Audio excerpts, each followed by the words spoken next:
नमस्ते इंडिया। आज फिजिक्स वाला इंडियन स्टार्टअप इकोसिस्टम में सबसे रिवॉल्यूशनरी स्टार्टअप में से एक है, जिसकी शुरुआत अलख पांडे ने की थी, जो कि एक कॉलेज ड्रॉप आउट हैं। आज ये एडटेक स्पेस में बेहद स्ट्रॉन्ग प्लेयर हैं। इनके ऐप पे डेली एक्टिव यूज़र करीब 6 लाख से ज़्यादा हैं और डेली हर बच्चा इनके 90 मिनट से ज़्यादा का कंटेंट कंज्यूम करता है। जो सबसे सरप्राइजिंग चीज़ मुझे इनके बारे में लगी कि जहां बड़े बड़े एडटेक जाइंट्स जैसे अनअकैडमी, बायजूस, वेदांतु अपने एम्प्लॉयज़ को कैश क्रंच की वजह से निकालते जा रहे हैं, वहीं फिजिक्स वाला एक प्रॉफिटेबल स्टार्टअप है। अभी हाल ही में इन्होंने $100 मिलियन की फंडिंग रेज की है और इनका टोटल वैल्यूएशन $1.1 बिलियन हो गया है। इस कहानी की शुरुआत होती है साल 2014 से, जहां ज़्यादातर आईआईटी और पीएमटी की कोचिंग ऑफलाइन हुआ करती थी और जिसके लिए ज़्यादातर इंस्टीट्यूट तकरीबन 1 लाख से 2 लाख के बीच में चार्ज किया करते थे, जिसको कि एक नॉर्मल बच्चा अफोर्ड नहीं कर सकता था। इसी समय शुरुआत होती है अनअकैडमी और बायजूस की, जो कि एक अफोर्डेबल रेट 30,000 से 50,000 के बीच में अपने कोर्सेज को लॉन्च करते हैं और इंडिया के पूरे मार्केट को डिस्टर्ब करना शुरू कर देते हैं। इसी समय अलख पांडे अपनी कोचिंग की शुरुआत करते हैं इलाहाबाद से। अलख पांडे एक बेहद ही सामान्य बैकग्राउंड से बिलोंग करते थे और उनको पता था कि इंडिया में एजुकेशन की कॉस्ट बहुत सारे बच्चे अफोर्ड नहीं कर सकते हैं। इसलिए साल 2016 में उन्होंने यूट्यूब चैनल की शुरुआत करी और वहाँ पर उन्होंने फ्री एजुकेशन देना चालू कर दिया था। और साल 2017 के एंड तक इनके सिर्फ 4,000 सब्सक्राइबर थे, लेकिन बच्चों को इनका फ़नी वे ऑफ टीचिंग बहुत पसंद आ रहा था और साल 2018 के अंत तक इनके तकरीबन 22 लाख सब्सक्राइबर हो चुके थे। स्टूडेंट्स को इनका फेशियल एक्सप्रेशन, इनका वे ऑफ मिमिक्री, इनका वॉइस मॉड्यूलेशन और इनका हिंदी में बात करना बच्चों को बहुत ज़्यादा पसंद आ रहा था और बच्चों को बहुत ईजिली अपने कंसेप्ट्स क्लियर होते जा रहे थे। और इसके बाद आता है कोविड, जहां जो कोचिंग का पैटर्न था वो पूरी तरीके से ऑनलाइन हो चुका था और स्कूल और कॉलेजेस इंडिया में पूरी तरीके से बंद हो चुके। यहाँ पर अलख पांडे ने 3 चीज़ें रियलाइज़ करी। सबसे पहले उन्होंने देखा कि इंडिया में ऑनलाइन जो क्लासेस चल रही हैं वो प्रीमियम सेक्शन को टारगेट कर रही हैं और जिनकी फीस बहुत ज़्यादा है। दूसरी चीज़ उन्होंने ये रियलाइज़ किया कि वो जो यूट्यूब पर ऑनलाइन क्लास देते हैं वो बच्चों के लिए कंप्लीट सॉल्यूशन नहीं है, क्योंकि इसके बाद भी बच्चों को डेली प्रैक्टिस पेपर चाहिए होते हैं, डाउट क्लासेस चाहिए होती हैं, टेस्ट सीरीज चाहिए होती हैं। और तीसरी चीज़ इन्होंने देखी कि इंडिया में एडटेक स्टार्टअप बहुत तेज़ी से बढ़ रहे हैं और ये सब ऑनलाइन केवल फंडिंग के लिए आई हैं, उनको बच्चों के फ्यूचर से कोई मतलब नहीं है। इसके बाद अलख पांडे अपना ऐप लॉन्च करते हैं फिजिक्स वाला और वहाँ पर वह बच्चों को एक अफोर्डेबल रेट में कोर्स प्रोवाइड करना शुरू करते हैं। सिर्फ 999 रुपये में आप इंजीनियरिंग की प्रिपरेशन कर सकते हैं, वह भी पूरी तरीके से। इसके बाद ये बहुत बड़ा हिट साबित होता है और 2 लाख से ज़्यादा बच्चे इनके ऐप पर आ जाते हैं। अचानक से ऐप क्रैश हो जाती है क्योंकि इतना हैवी लोड वह सह नहीं पाता। दूसरे दिन भी यही होता है, तीसरे दिन भी यही होता है, चौथे दिन करीब 35,000 बच्चे इनके कोर्स में एनरोल होते हैं और इसके बाद इनकी जर्नी शुरू होती है।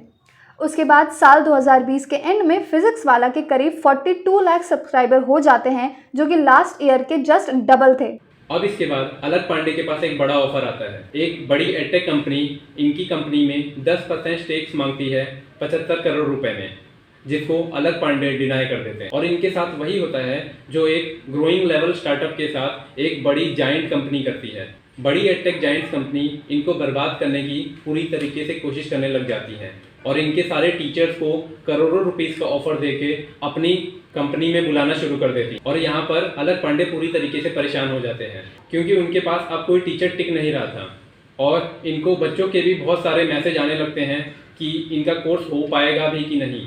दोस्तों, ऐसे समय में 90% स्टार्टअप बंद हो जाया करते हैं, क्योंकि अगर किसी बड़ी कंपनी को आपने अपना स्टेक नहीं बेचा तो वह कंपनी अपने पैसों का इस्तेमाल करके आपको मार्केट से पूरी तरह से ख़त्म करने में लग जाती है, जो कि अलख पांडे के साथ हो भी रहा था। और इस समय सिर्फ एक फाउंडर की बड़ी सोच अपने स्टार्टअप पे जान फूंक सकती है, जो कि अलख पांडे ने किया। अलख पांडे पूरी तरह से एग्रेसिव प्ले करना स्टार्ट करते हैं अपने ही प्लेग्राउंड पर, जो कि उनका यूट्यूब था।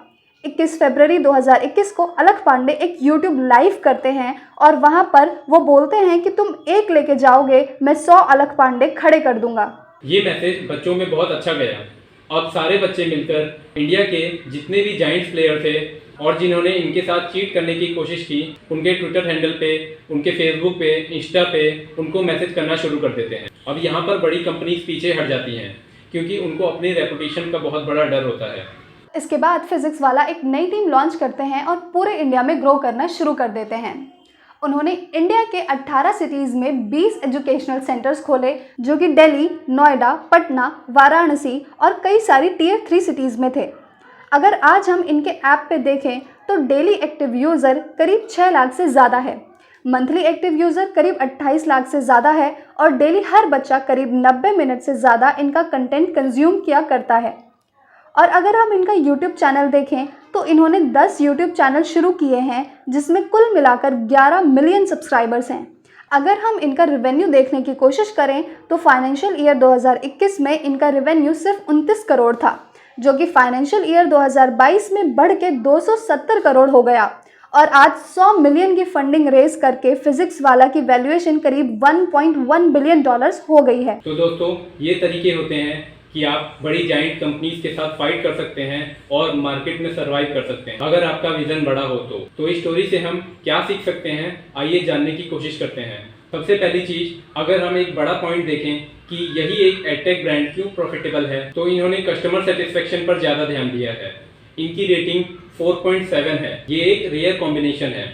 4.7 की रेटिंग किसी भी ब्रांड को मिलना, इसका मतलब है कि वो अपने कस्टमर्स को ज़्यादा सेटिस्फाई कर पाया है। दूसरा, अलग पांडे ने इंडिया में मार्केट गैप को रियलाइज किया। इंडिया में आज जितनी भी बड़ी एडटेक कंपनीज हैं वो प्रीमियम ऑडियंस को टारगेट कर रही थी, वहीं अलग पांडे ने मिडिल क्लास ऑडियंस को टारगेट किया, जिनकी पॉपुलेशन 60% तक है।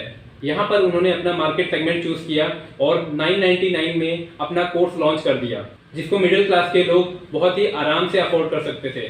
तो इससे हम ये समझ सकते हैं कि अगर आप मार्केट गैप को फिल करने की कोशिश करते हैं तो मार्केट भी आपको रिस्पॉन्स करती है। और दूसरी लर्निंग हम इनसे ये ले सकते हैं कि अगर किसी भी टाइम आपको कोई बड़ा ब्रांड पीछे करने की कोशिश कर रहा है तो आपको फिजिक्स वाला की तरह एग्रेसिव प्ले करना है अपनी स्ट्रेंथ का इस्तेमाल करके। यहाँ पे फिजिक्स वाला की स्ट्रेंथ थी उनका यूट्यूब चैनल, जहाँ पर उनकी मेजर बड़ी ऑडियंस थी, जिससे जाके उन्होंने क्लियरली बोला कि वो पीछे नहीं हटने वाले हैं, भले आप कितने भी टीचर्स ले जाइए।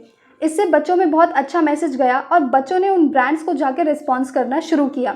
तो अगर अलग पांडे उस टाइम अग्रेसिव प्ले नहीं करते तो उनका ब्रांड आज खत्म हो गया होता। तीसरा, इनका एक रिवोल्यूशन था। इन्होंने देखा कि इंडिया में ऐसे बहुत सारे बच्चे हैं जो कि एजुकेशन अफोर्ड नहीं कर सकते हैं, तो उस सेगमेंट को उन्होंने बेस्ट सॉल्यूशन प्रोवाइड करने की कोशिश करी। तो अगर आपका भी ब्रांड लोगों के सेंटिमेंट को टच करता है, आप एग्जैक्टली समझते हैं कि मेरी कस्टमर की क्या प्रॉब्लम है और आप उसे एड्रेस करते हैं, तो आप इजीली उस मार्केट को क्रैक कर सकते हैं फिजिक्स वाला के जैसे।